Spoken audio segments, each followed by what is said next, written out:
Vote গণনা করতে যদি তাদের 24 ঘন্টা সময় লাগে তাহলে আসলে এতে বোঝা যাচ্ছে যে এটা কোনো ষড়যন্ত্রের কোনো একটা বীজ বপন করা হচ্ছে।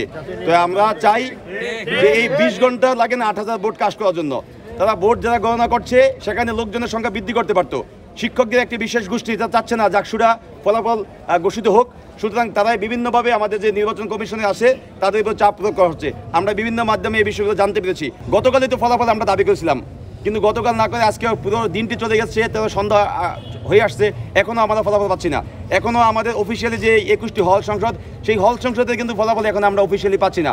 ফলাফল এখন যেভাবে গণনা করা হচ্ছে আমাদের সকল প্রার্থীদের সেখানে বা প্যানেলের এজেন্টের সামনে কিন্তু ম্যানুয়াল পদ্ধতিতে সেখানে গণনা করা হচ্ছে। তো আমরা যেভাবে গণনা করা হচ্ছে এখানে কোনো ফলাফল কারচুপির কোনো সম্ভাবনা আমরা দেখছি না। স্বতন্ত্র শিক্ষার্থী সম্মেলন প্যানেলে সবাই থাকবো, পাশাপাশি যারা এখনও নির্বাচনের মাঠে আছে এবং এর বাইরে প্যানেলের বাইরে প্রচুর সংখ্যক স্বতন্ত্র প্রার্থী আছে, তারা আমাদের সাথে যোগাযোগ করেছে এবং সকলেই একটু পরে আমরা সিনেট ভবনের সামনে অবস্থান নিব এবং আমরা অফিসিয়ালি তাদের কাছে একটা সময়সূচি বেঁধে দিব।